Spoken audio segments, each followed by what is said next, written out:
Habang binabasa po natin ang ating Biblia, mahahanap po natin ang salita ng Diyos ngayong umaga sa Mark 8, chapter 1 to 10. Ayan. During those days, another large crowd gathered. Since they had nothing to eat, Jesus called his disciples to him and said, I have compassion for these people. They have already been with me 3 days and have nothing to eat. Number 4. Okay. Wala, te? His disciples answered, but where in this remote place can anyone could get enough bread to feed them? Okay, 5. How many loaves do you have? Jesus asked. 7, they replied. He told the crowd to sit down on the ground. When he had taken the 7 loaves and given thanks, he broke them and gave them to his disciples to distribute to the people, and they did so. They had a few small fish as well. He gave thanks for them also, and told the disciples to distribute them. The people ate and were satisfied. Afterward, the disciples picked up 7 baskets full of broken pieces that were left over. About 4,000 were present after he had sent them away. Let us pray. Father God in heaven, salamat po Panginoon sa iyong banal na salita na aming pagbulay-bulayan ngayon, O Lord God. Lord, shower us with your Holy Spirit, O Lord God.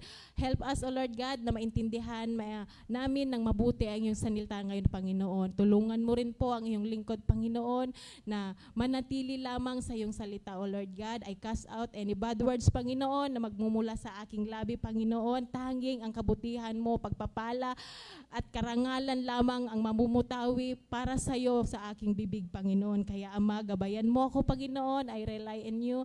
I trust in you, O Lord God. Habang ako ay nasa ilalim ng iyong pagpapala, Panginoon, na nagbibigay ng iyong salita, Panginoon, bigyan mo ang aking puso't isipan, O Lord God, ng mapagpasalamat, O Lord God, ngayong umagang ito na maiparating sa iyong mga anak ang salita. Maraming salamat, Ama. Lahat ng ito'y aming dalangin sa makapangyarihang pangalan ni Jesus. Amen. So tayo na po ay tumuyo. Ay, umupo. Ayan. Tumayo na nga, pinatayo pa, no? Ayan. So, kumusta po yung ating isang linggo? Masaya. Okay. Meron pa pong upuan dito, oh, para magpakinggan po natin ng mabuti yung ating salita. Kasi ang topic natin ngayon ay be grateful. Ayan. Sino ang nakakaalam ng salitang grateful? At ano kaya ang thankful? Anong pinagkaiba ng dalawa na to? Grateful and thankful. Sige nga, may 100 sa akin pag nakahula. Yan. Anong pinagkaiba ng grateful sa thankful? Patayin natin kasi nilalamig ako. Lamigin ako eh. Ayan. Ang thankful, ayan, ito meaning English to ha. Sabihin natin nila, grateful is the feeling or showing appreciation for something done or received. Showing, ibig sabihin, meron kang ginawa. Ang thankful naman is feeling pleased o nasiyahan ka and relieve or na-relieve ka kasi nakakatanggap ka, ganon. So, ang pinagkaiba nitong dalawa, ang thankful po is panandalian. Opo. Ay, thank you ha. Tapos, ang grateful po, merong response. Ay, thank you ha. Bukas bibigyan kita ng adobo. Magluluto ako. Ibig sabihin, merong response, merong action. Sana all may adobo, ano? Ayan. So, basahin natin. Dito sa passage na ito, alam natin, nabasa natin kanina, ito yung pagpapakain ng Panginoong Jesus sa 4,000 na tao. Paano natin mapapakita yung pagiging grateful natin sa Panginoong Diyos sa kwentong ito at sa ating buhay? Hindi lang po dapat laging thankful. Lord, thank you for this food. Amen. Hindi lang pala ganun. Kailangan grateful tayo. Meron tayong response. Kung tayo man ay nagpapasalamat, dapat lagi tayong response. Nung nakarang linggo, wala pa po akong tema. ay meron, binigay sa akin ng Panginoon na tema, pero wala pa akong Word of God. Sabi ko, Lord, parang gusto kong ibigay ang grateful.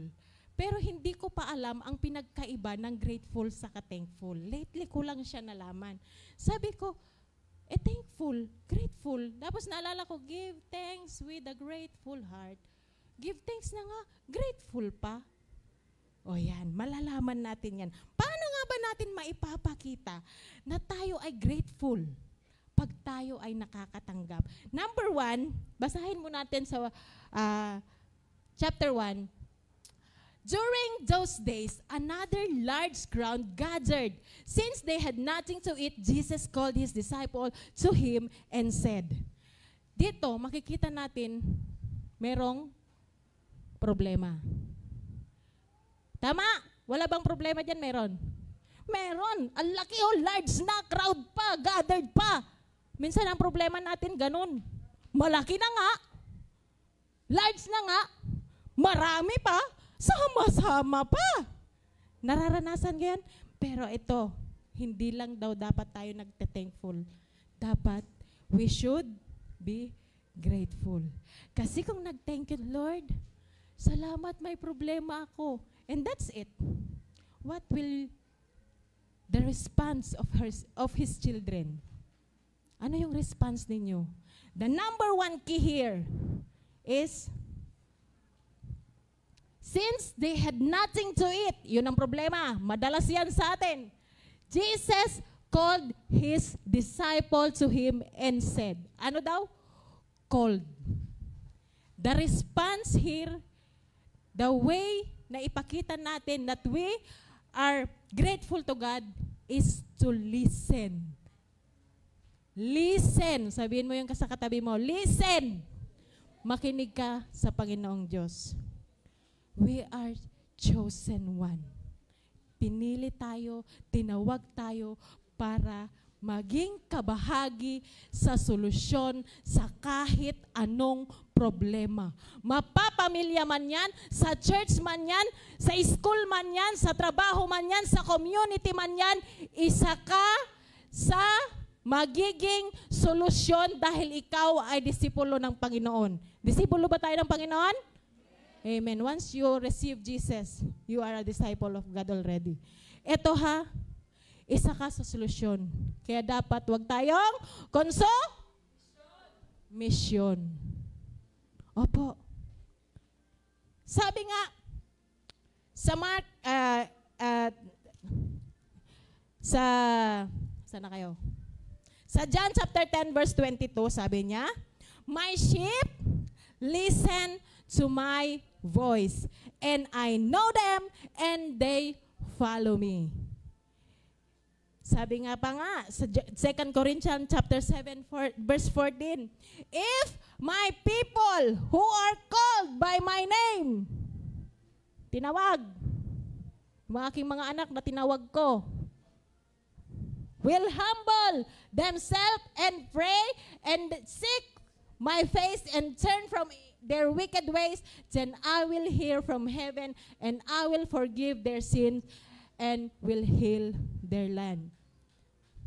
So, imagine, in this church, without listening to the problem of God, kasi madalas po tayo bulag.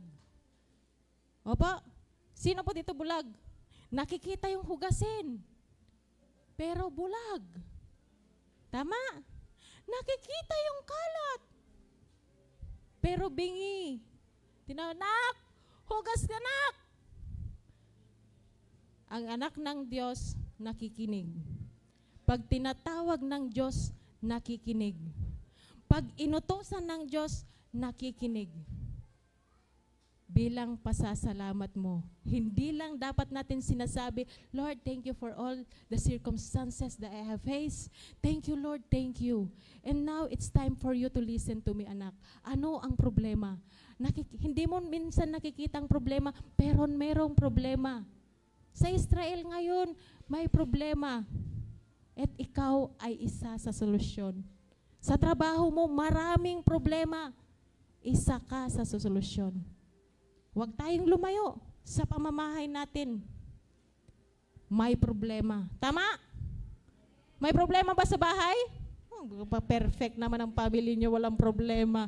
Palakpakan namin, tandaan yan. Opo, may problema po. Sa ministry, may problema?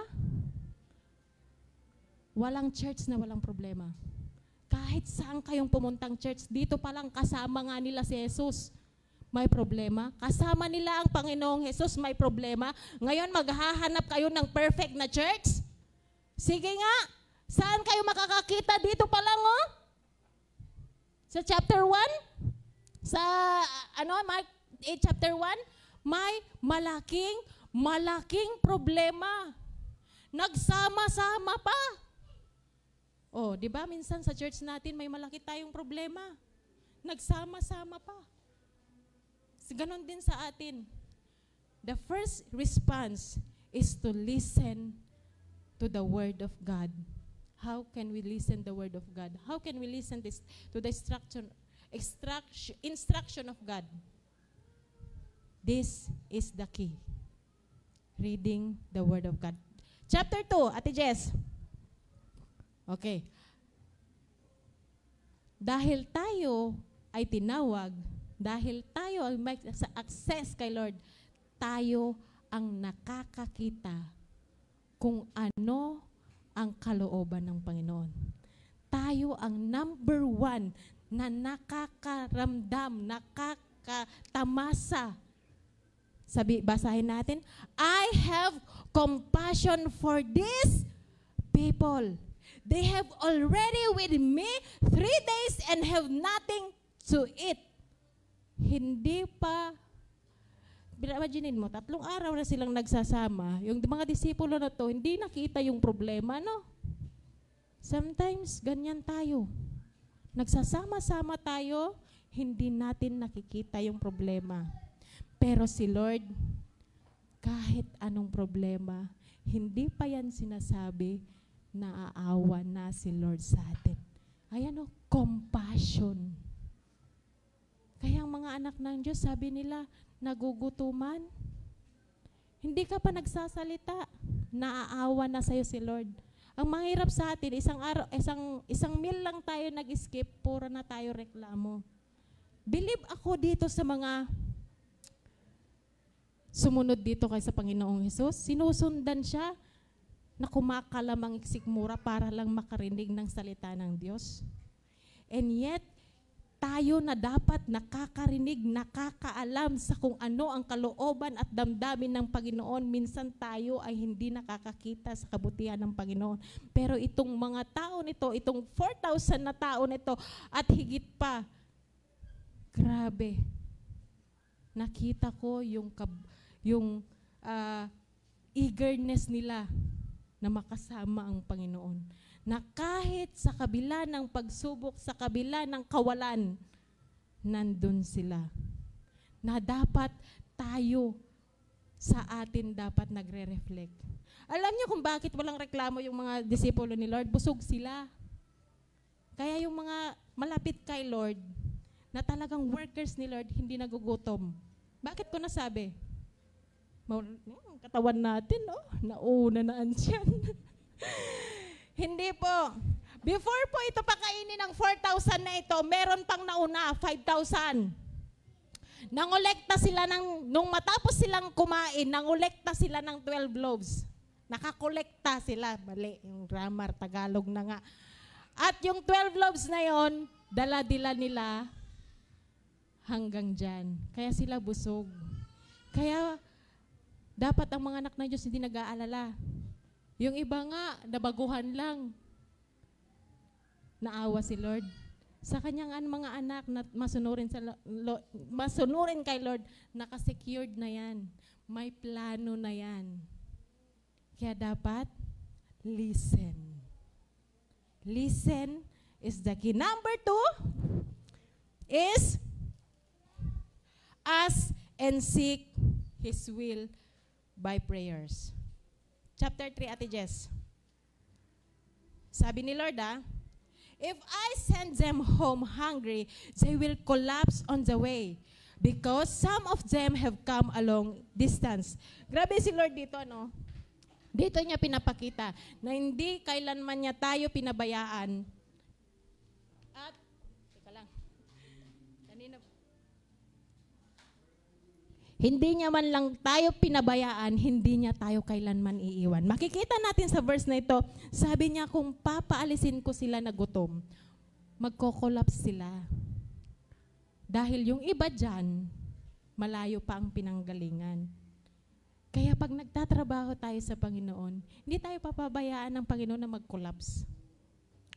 Kaya kung nagre-reklamo ka, na nagugutom ka, na wala ka, imposible yun. Kasi alam niyo kung bakit? 3 days lang yan. 3 days lang yan. Ibibigay ni Lord ang iyong kagustuhan. Ang nagpe-pray ka, pero yung utak mo malikot na, nakarating na sa sinunod ba? Sa tingin nyo, sabi niya dito,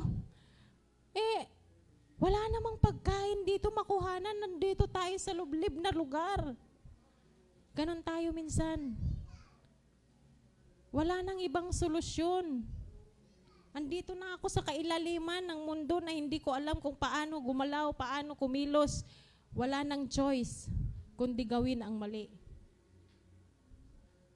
Pero that is not the plan of God. Kaya dapat lagi nating tinatanong at sinisik ang will ni Lord. In Proverbs chapter 2 verse 6, sabi dito, Lord, give wisdom, for His mouth comes knowledge and understanding. So, ito na po yung sinasabi na if we seek God, sabi nga sa Matthew 7:7, hindi ako nagkakamali, seek and you will be find, ask and it will be given to you, knock and the door will be open. So kung tayo ay nagsisik, bibigyan tayo ng wisdom ni Lord. Sasagutin niya ng paunti-unti yung ating mga tanong kung tama ba yung ating gagawin.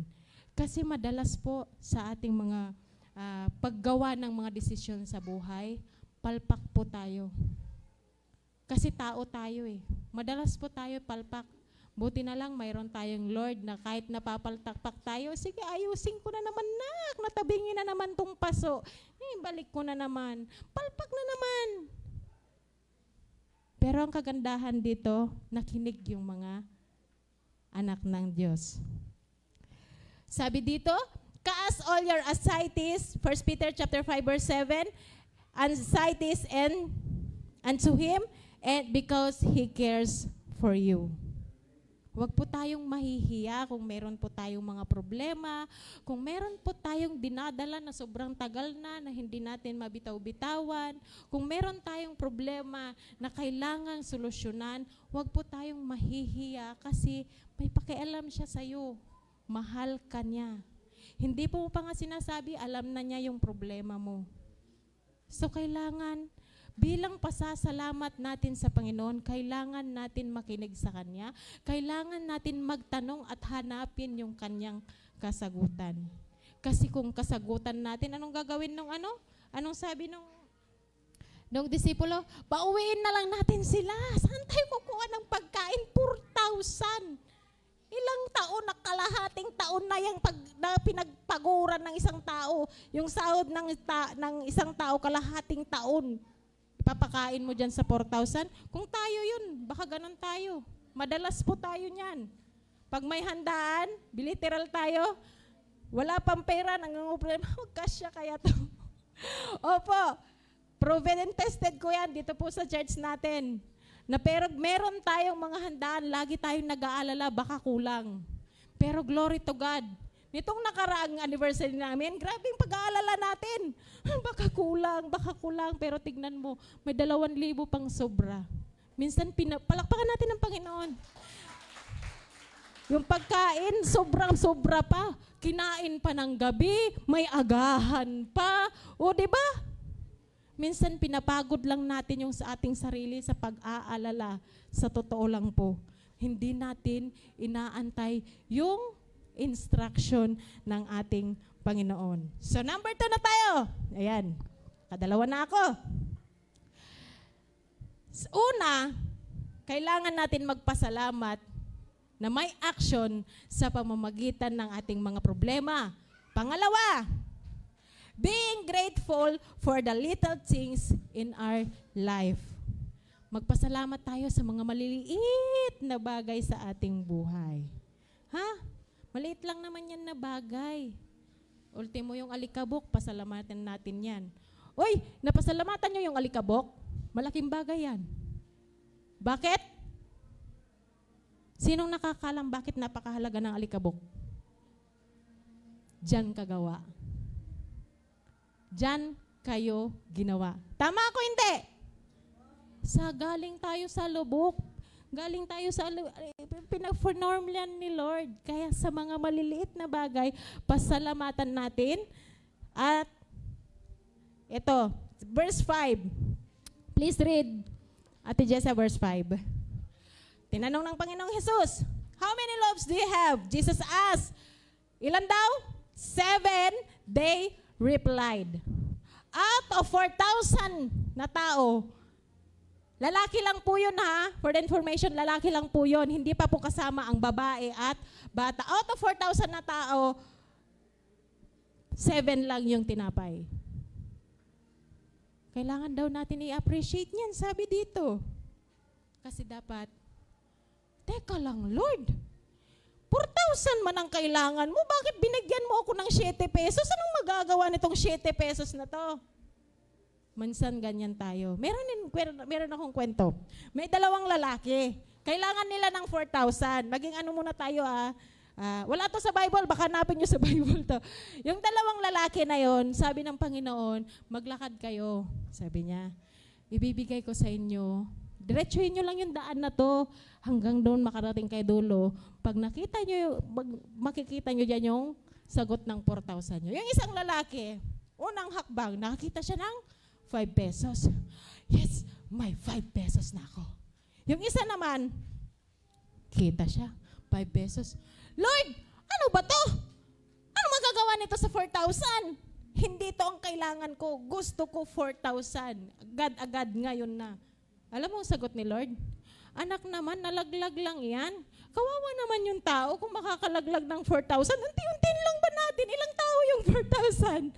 Di ba? Kung ikaw kayo makalaglag ng 4,000 na diretsyo, di ba? Hindi naman mananakit ang Panginoon para sa'yo. Ano lang yun, kwento lang yun. Pero kung tutusin, opo, kailangan natin pahalaga ng mga maliliit na bagay. Count your blessing, not your problem. Meron po akong ikwento sa inyo. Nung nakaraan po, meron po kami naging problema. Nahuli pong aking my loves doon sa school kasi matigas ulo di nag-helmet, nag-counterflow pa. So nung Lunes, sabi ko, ay, nasa 1,000 lang yan. Okay lang yan. Cool pa ako, nagkukwento pa. Nahuli si Chito, parang proud pa no? Pero nahihiya. Pero natikitin siya.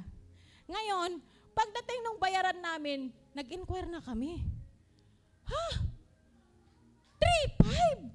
Bakit ang laki? Sabi ko, baka pang fourth offense mo na to, baka nahuli ka na hindi ko alam.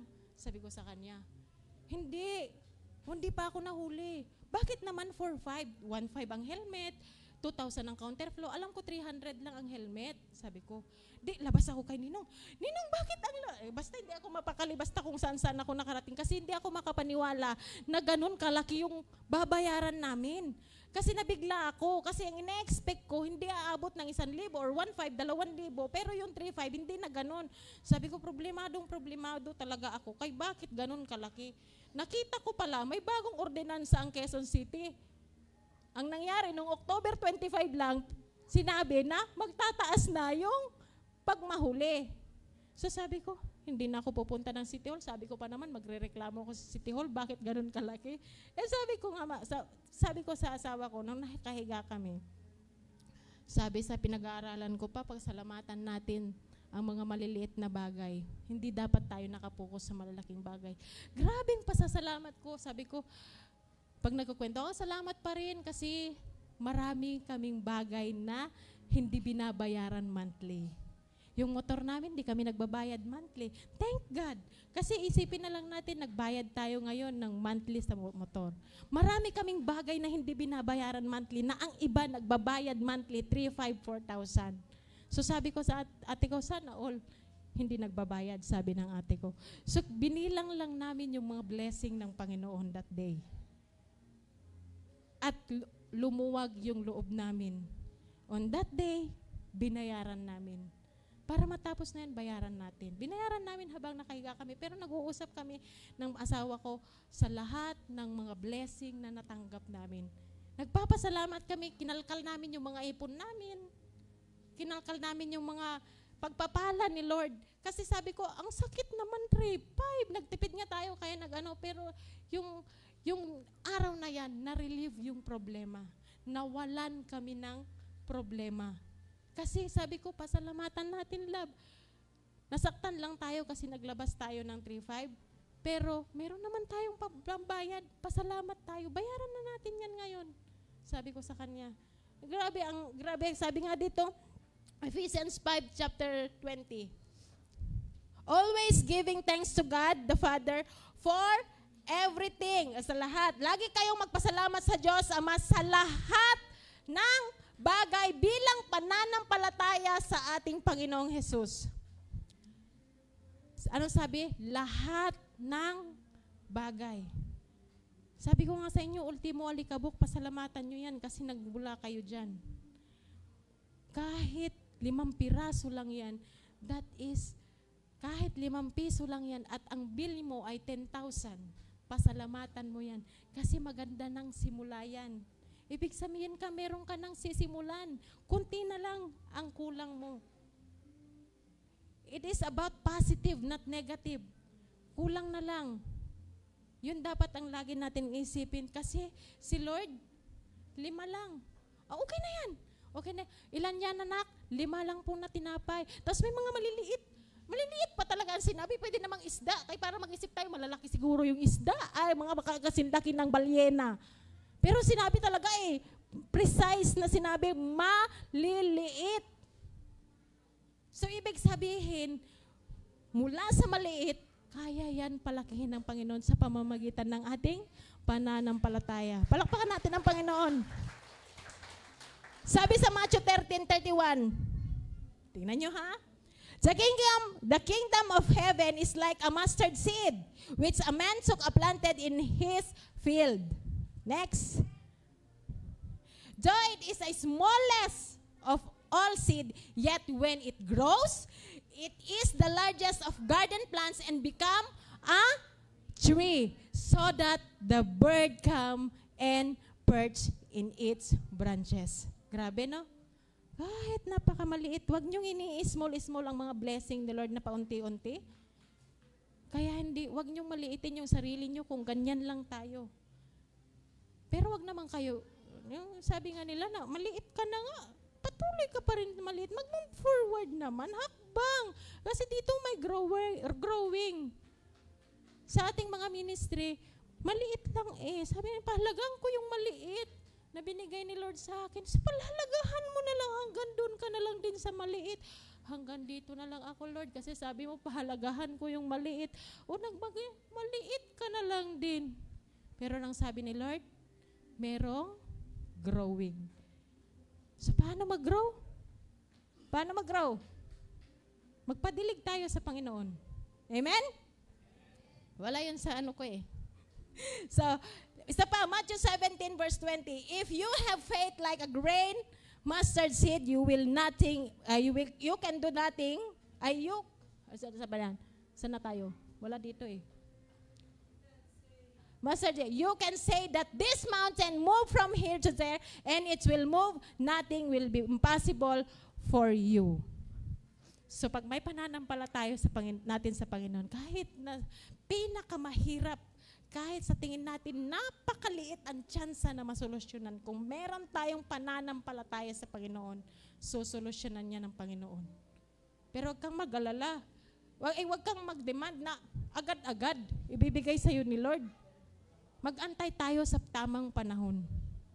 Kasi ang Panginoon, ang timing ni Lord ay napakahalaga. Amen? Next.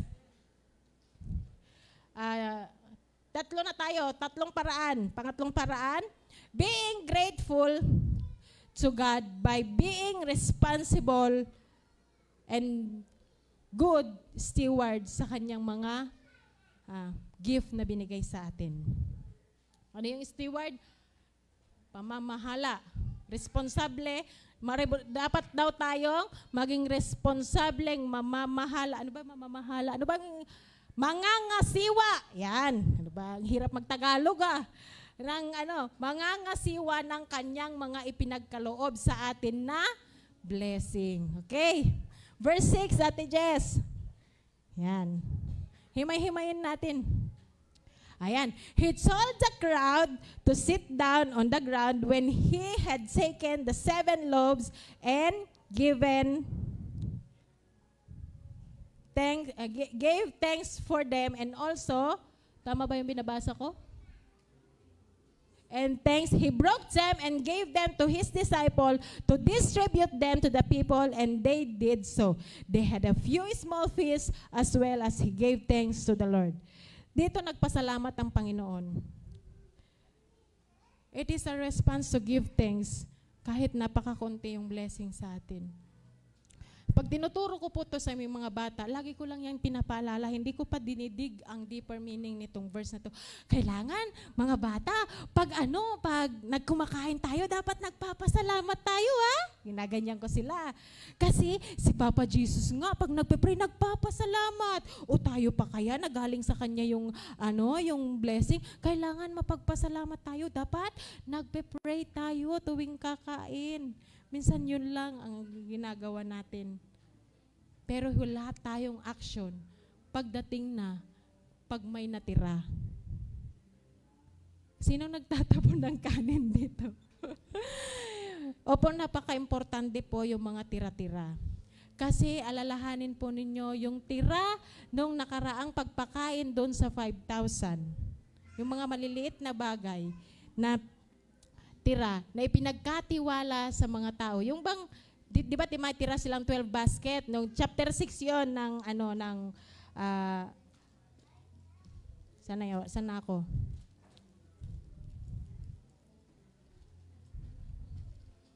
Dami kasing notes Chapter 6 yun na, Mark 6. Basta dami kong notes. Pinalitan ko kasi to kanina lang madaling araw. Ayan. Basta chapter 6 yun, hindi ako nagkakamali. Chapter 6 yun na yung mga nagpakain ng Panginoon ng 5,000, mas marami pa yun. At may natirang 12 na loaves. Yung tira, napaka-importante. Nakakain na iraos ng mga disciple ang 3 days ang kanilang mga salini. Kaya napaka-importante talaga ang tira. At kailangan pangasiwaan natin ang mga bagay na ipinagkatiwala sa atin. Imaginin mo yon, tinipon ang tira, pangasiwaan ang mga bagay na tira. Kaya hindi pala maganda yung nagtatapon. Kasi importante talaga yung mga bagay na natitira. Sabi nga dito, pero tayo maraming pinagkatiwala sa atin ng Panginoon. Mga blessing sa atin ng Panginoon, especially sa talent. Nung mga nakaraang message po, pinag-usapan po natin ang mga talento na binigay sa atin ng Panginoon na naaayon sa sukat. Hindi tayo pare-pareho pero merong talento na binigay sa atin ng Panginoon. Are we grateful? Amen. Or are we just thankful? Thank you, Lord. Binigyan mo ako ng talent magsalita. Pero walang response. Nag-thank you ka lang, and then tapos. Instead of being thankful or being grateful, we wasted our God's given talent. Ano yung wasted? Hinahayaan lang natin tukain. Yung tinapay dapat na inipon, ang ginagawa natin, hinahayaan lang natin tukain ng ibon. Hinahayaan lang natin na maburo sa atin. Pinapabayaan natin na hindi natin ipakita. Talent ni Lord, maglinis ka. Hindi ka naglilinis. Nahayaan lang natin. Nag-thank you na ako. Gusto mo pa, gawin ko pa. Yan tayo eh. Pero alam nyo, si Lord nag-aantay siya ng grateful heart. Yung binigyan ka niya ng talent kumanta, gusto niya meron kang response. Kaya praise God sa mga nagpapagamit sa Panginoon. Kung binigyan ka ng talent na magsalita, praise God sa mga nagsasalita para sa Panginoon. Kung may binigyan ka ng talent na usher, praise God kung meron ka niyan at isinasa buhay mo.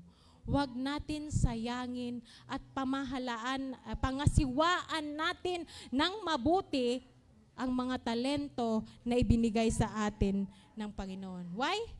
Whoever can be trusted with a little can be trusted in much. Kung sa maliit na nga lang na talento binigay sa'yo, binaon mo pa sa lupa, sa tingin mo bibigyan ka pa ng Panginoon? Kung sa maliit na talento na binigay sa'yo at nagreklamo ka pa, sa tingin mo, bibigyan ka pa ng Panginoon? Imagine niyo yung parable of the 10 talents, 5 talents, 1 talent. Yung 10 talents, minultiply niya, naging 10. Yung 5 talents, minultiply niya, naging 5. Ibig sabihin, nangasiwa siya ng maayos. Yung isa, anong ginawa niya? Wala siyang grateful heart. Ginawa niya? Binaon niya. Anong ginawa sa kanya ng Panginoon? Itinapon sa labas, sa kadiliman sa labas. Hindi tinatanggap ni Lord na binigyan ka ng talent at mananatili ka lang nakaupo dyan. Kaya ngayon, alamin nyo na yung mga talent na binigay sa inyo ng Panginoon. Pangasiwaan ninyo dahil balang araw magagamit nyo yan. Imagine niyo si Lord, itinipon niya yung mga tira-tira, mumu na lang siguro yun. Tayo pa siguro, hinawakan na yan ew na yan baka may germs. Hindi na ako kakain yan kasi distribute na May mga natira-tira pa. Imagine niyo si Lord noon, nandun sila sa remote na area. Siya nag-broke ng bread. Walang hugas-hugas yun. So, ibig sabihin, ang Panginoon nagpapahalaga sa kahit makakaunting mga blessing na binibigay sa atin. Pahalagahan natin, palawakin pa natin, palakihin pa natin upang sa ganun kapakinabang sa kaharian ng Panginoon. Amen ba? Amen. So, yung mga talent naman dyan, yung praise and worship, kahit mapuno kayo dito, okay lang. Yung maglilinis tuwing Sabado, okay lang kahit mapuno tayo dito. Ayan, i-approach nyo lang. Huwag kayong mahihiya. Binigayan sa inyo ni Lord. You should be proud of it. Yung talent na yan, hindi dapat yan. Kung talent mong mag-pray, kung may nakikita kayong problema sa church, ibig sabihin, tinawag ka ng Panginoon. Sabi nga kanina, Jesus called you. Itinawag ka para maging solusyon sa problema. So, nakikita ka ng problema sa church, you are a part of the body of Christ, then, yung talent mo, gamitin mo. Baka yan yung talent mo na tinatago-tago mo, na maliit na bagay, na pinapahalagahan mo, na hanggang maliit na lang. Kailangan, palakihin natin. Grabe yung, sige, next. Ito pa, ito na lang. Minsan, maraming mga binibigay sa atin ng Panginoon. Isa pa dyan yung ating mga kayamanan, ating mga pera, yan, ating mga ari-arian, yung ating mga pinapahalagahan sa buhay. Sabi sa 1 Chronicle chapter 29 verse 14, ngunit sino ako at ang bayang ito? Buong puso kaming nagkakalob sapagkat ang lahat ng ito ay galing sa iyo at ibinabalik lamang namin. So ang lahat ng bagay sa atin ay galing sa Kanya. Pero sinasayang natin. Minsan dinadala natin sa kung saan. Pinantatayan natin ng wedding, pinambibili natin ng sigarilyo, pinansasabong natin, pinangiinom natin ng alak, pinambababae natin.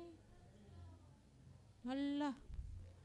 Pero, biglang, pero alam nyo, isa lang ang ibig sabihin niyan, hindi ka mapagkakatiwalaan sa binigay sa'yo na pagpapala ng Panginoon.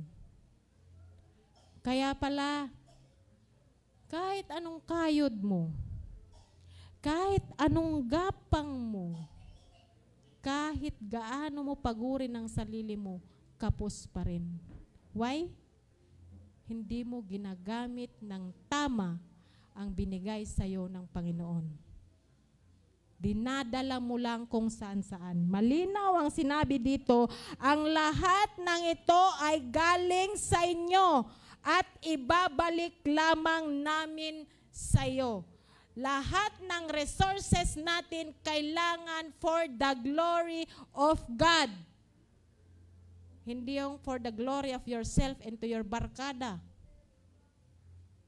Kaya wag tayong magtaka kung hirap tayo sa buhay kasi masyado, hindi tayo napagkakatiwalaan sa maliit na bagay. Kung yung 100 mo, binili mo pa ng sigarilyo yung 20 dyan, sa tingin mo, bibigyan ka pa ng another na 200. Kung ako, example, humingi ako sa inyo ng 100, sabihin ko, wala akong Lord. Ate, pahingi akong 100, wala kaming pambiling bigas. O, di pinagyan, ay sige na, kawawa naman ng mga anak mo. Dami mong anak, tapos wala kang pambiling bigas. Ito. Mungat-mungat. Kita mo. Gin. Oh, hawak-hawak. Ayan ba walang pambiling bigas? May pambili ng gin, may pambili ng sigarilyo. Sa tingin mo, sa susunod na lalapit ako, ate, pahiram ulit ng 100 kasi wala kaming pangulam. Sa tingin mo, bibigyan mo? Huyo ka sa akin. Nung binigyan kita ng 100, binili mo lang kung saan-saan. Hindi mo naman binili ng bigas. Ngayon, bahala ka sa buhay mo. Pero buti na lang, hanggang ngayon nakakatanggap tayo ng pera. Kahit kung saan-saan natin dinadala yung pera ni Lord. Yung pag nanakaw natin sa tithes natin, yan ay isa yan sa hindi natin paghahawak ng mabuti. Hindi natin nahahawakan ng mabuti ang mga resources na binibigay sa atin ng Panginoon. Pero si Lord is slow to anger. Have a compassionate heart. At lagi siyang nag-aantay. Sige na nga, anak. Sana itong 100, anak, ibili mo na to talaga ng ulam, ha? Sabi, oo, Lord, sige. Binili na naman. Lord, pahingi ng ganito. Nak, sa susunod, ibili mo naman ito talaga ng bigas. Oo, Lord, ibibigay ko talaga yan ng bigas. Oh, sige, pakita na naman, binili na naman. Ay, Lord. Pero si Lord, mahal talaga niya tayo. Kasi alam niyo kung bakit hanggang ngayon nakakatanggap pa rin tayo eh. Pero ito ang tandaan natin. Hanggang saan natin sasagarin ang kalungkutan ng banal na espiritu sa ating sarili. Hanggang kailan natin pinapahirapan ang sarili natin sa mga pinaggagawa natin. Kasi unang-una tayo ang nahihirapan. Why? Lagi na lang tayong nanghihingi. Napapansin niyo yan? Pero, kung mabuti ka at magaling kang tagapangasiwa ng pera, hindi. Itong tatandaan nyo. Hindi mo kailangang humingi. Pangako yan ng Panginoon. He will meet all your needs according to His glorious riches. Ibibigay niya na. Hindi mo kailangan humingi. Kasi, alam mo kung bakit? Yung 100 mo magkakasya yan maghapon dahil 100 lang isang araw ibibigay kunwari sa'yo ng Panginoon. Yung 100 mo pinagkasya na maghapon dahil ginamit mo sa kalokohan yung 50. Pagdating ng hapon, wala ka na. Manghihingi ka na naman. Pero pag pinangkasya mo yan, kinabukasan, manghihingi ka pa ba? Hindi na, kasi kusa na lang ibibigay ni Lord. Budget mo yan eh. Nagigets niyo yung point ko? Na hindi mo kailangan manghingi kay Lord.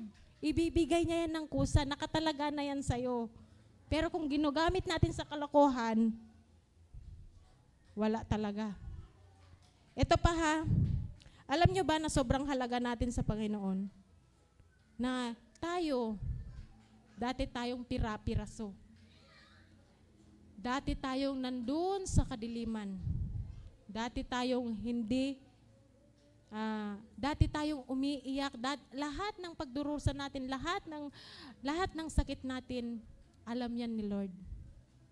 Binubuo niya yan. At ang luha mo bilang kanyang anak, nakasulat yan. Kaya kung nasasaktan ka, nahihirapan ka, siya ang unang nahihirapan. Basahin po natin sa Psalms 56 verse 8. Kanina ko lang ito nakita, nasagasaan tong verse na to. List my tears on your scroll and are they not in your record? Sa Tagalog, ito. Ang taglay kong sulirani, nababatid mo lahat. Pati pagluha ko'y nakasulat sa inyong aklat. Grabe mag-record si Lord. Kaya dapat tayo nagre-record tayo sa lahat ng bagay. Kasi si Lord, grabing record. Binibilang niya eh. Kung ano yung blessing mo, bilangin mo. Ilan kanina? 5 yung natira. Ngayon, meron na naman silang nakuhang blessing pagtapos nito. Basahin natin mamaya. Pati yung pagluha mo, nire-record yan ni Lord. Kaya dapat maging grateful tayo kasi meron tayong katuwang. Meron tayong katuwang dito sa mundo. Lahat ng paghihirap natin, lahat ng sakit na naranasan natin dahil tayo ay servant niya, nire-record yan ni Lord sa kanyang scroll. Kaya dapat pahalagahan natin ang lahat ng bagay, maliit, malaki, pangasiwaan natin ng maayos. Meron po akong isang kwento. Makikita ito, conclusion na po ako. Makikita ito sa Luke 17 verse 19. Ito ha, isang kwento ito ng parable ito ng Panginoon, kwento ito ng Panginoon. Noong papunta siya sa Jerusalem, ayan, dumaan siya sa Samaria at Galilea. Pagpasok niya sa isang bayan, meron 10 may ketong, may sakit na ketong. Mula sa kalayuan, nakita nila ang Panginoong Hesus. Sabi niya, Panginoong Hesus, Panginoong Hesus, maawa po kayo saan, pagalingin niyo pa kami. Anong response ni Lord? Pumunta kayo doon sa pari at magpasuri kayo sa kanila. Yan ang sagot ng Panginoon. Sa 10, 10. Bilangin niyo yung 10. Paglakad nila, may isa doon nakakita na unti-unti siyang gumaling. Tumakbo siya pabalik sa Panginoon. Habang tumatakbo siya, umaawit siya ng papurit pagsamba, sinisigaw niya ang pasasalamat niya sa Panginoon. Pagdating niya kay Lord, lumuhod siya. Ang sabi ng Lord, bakit isa lang ang nakarating? Nasaan ang 9 na aking pinagaling? Ito pa talagang dayuhan na Samaritano ang dumating sa akin. Nasaan ang 9? Ang sabi ng Panginoon, tumayo ka, pinagaling ka ng iyong pananampalataya. Marami tayong binibigyan ng blessing ng Panginoon. Tama? Maraming binibigay sa atin ng Panginoon. Ilan tayo? Pero ilan lang ang nagbabalik ng papuri at pagsamba sa Panginoon. Marami tayo na nagsasabing salamat, pero yung the way na tayo ay magpasalamat, wala. Yung gratefulness na dapat ipinapakita natin sa Panginoon, wala. Yung 9 na yun, gumaling. Tama? Gumaling din yun. Nakatanggap din yun kasi ang salita ng Panginoon hindi nababawi. Ilan lang ang may puso na may grateful heart? Isa lang ang nag-response.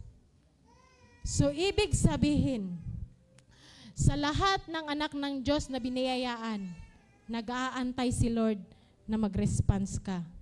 Nag-aantay si Lord na dumating tayo sa punto na mag-ibalik natin yung blessing na binigay sa atin ng Panginoon. Mahirap? Hindi. Mahirap? Mahirap po yan sa simula. Nakakatakot, nakakahiya. Noon po, sabi ko, i-continue ko po yung kwento ko kanina. After counting those blessings that God given to us, kinabukasan po, ikukwento ko pa lang pero naiiyak na po ako. Binilang po namin lahat ng blessing namin nung araw na yon. Pinamalita ko rin yung blessing nung araw na yon. Pumunta ako kay Chenchin, nag-chat ako kay Ate Dang, pinamalita ko yung 3-5 na yon, ginawa kong blessing. Kasi pinagpasalamat ko kay Lord. Sabi ko, bless pa rin kami. Sabi ko, alam ko Lord, napalo mo ako kasi may kasalanan ako last week. Pero upon realization, kinabukasan, tumawag ang kapatid ni Junjun kay Chito. Sabi niya, Tol, mag-resign ka na dyan, lipat ka dito. O offeran ka ng mas malaki sa minimum. Yung sahod mo, may allowance pa. Sabi ko, Lord, grabe yung blessing mo. Yung nawala sa amin kagahapon, ginawa mong blessing ngayon at hindi pa nauubos yung blessing. Ngayong araw, palakpakan natin ang Panginoon. Ngayong araw, magre-resign po yung asawa ko, hindi dahil magre-resign siya, kundi lilipat siya sa mas malaking offer ni Lord sa kanya. Kasi nung kagahapon, napagkatiwalaan kami sa maliit na bagay.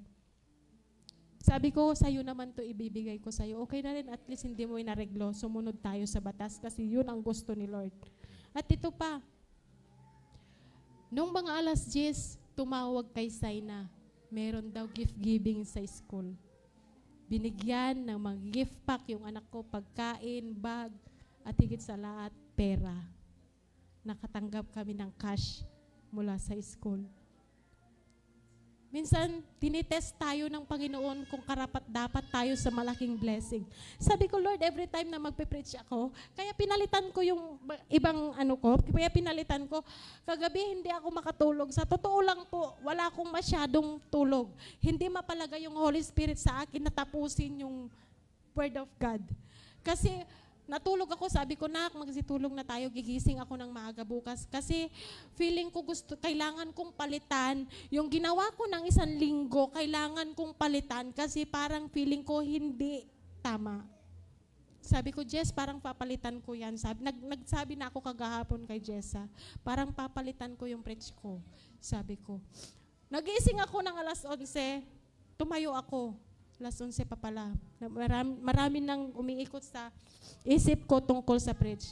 Natulog ulit ako, Lord, patulogin mo ako kasi gigising ako ng 3:00. Gumising ulit ako ng 11:00, 12:00, 1:00 hanggang 3:00. Gising ako ng gising, tayo ako ng tayo kasi ginagawa ko ito. Ganun ka-powerful ang Holy Spirit sa atin as long as we seek His wisdom, as long as we seek His Word. And it is proven and tested to me that God is good every time we seek Him. Napakabuti po ng Panginoon sa buhay namin. Kung makikita nyo lang siguro how grateful I am, kaya nakikita nyo, tanungin nyo po ang praise and worship, kung sino man ang kaklose ko, kung uutusan nila ako na tumayo, kahit wala akong boses, tatayo ako. Why? I have this grateful heart that everything I have is for Him. Sana maranasan nyo yung mga ganong bagay sa buhay ninyo. Palakpakan natin ang Panginoon. So tayo na po ay manalangin. Mahabaging Diyos na makapangyarihan sa lahat. Salamat sa iyong salita na ipinirating mo sa amin, Panginoon. That you are looking for the grateful heart of your people, O God. We are thankful with a grateful heart, O God. In response, Panginoon, sa lahat ng mga kabutihan, kagalingan, miracle, at higit sa lahat, niligtas mo kami, aming Ama. Napakabuti mo sa amin, Panginoon. Tunay nga na ang salitang pasasalamat ay kulang sa lahat ng iyong mga ginawa sa amin, Ama. Tunay nga, Panginoon, na kulang ang lahat ng tula, kulang ang lahat ng words sa mundong ito upang mapasalamatan ka. Dahil gusto mo, Panginoon, makita ang aming reaksyon bilang papuri at pagsamba sa iyo, Panginoon. Makita na kami, Panginoon, ay grateful, nagpapasalamat, Panginoon, sa mga biyaya na binibigay mo sa amin, Panginoon. Napakadakila mo sa bawat isa sa amin, Ama. Hindi ka nagkulang. Hindi mo kami pinabayaan. Hindi mo kami iniwan. Hindi ka kailanman nagkulang sa lahat ng aming pangangailangan. Bagkus, Ama, prepare mo kami sa lahat ng mga bagay na mas malaki pa kaysa sa expectation namin. Salamat, Ama. Salamat. Tulungan mo kami. Turuan mo ang aming mga puso na magkaroon ng grateful heart, O God. Na yung pasasalamat naming sinasambit, Ama, ay merong action nakaakibat, Panginoon, upang nang sa ganun lalo mo kaming pagkatiwalaan sa mga bagay-bagay dito sa mundong ito na mas malaki kumpara sa mga dati naming mga talento, Ama. Salamat, Panginoon. Maraming salamat, Ama. Lahat na ito ay aming dalangin sa makapangyarihang pangalan ni Jesus. Amen.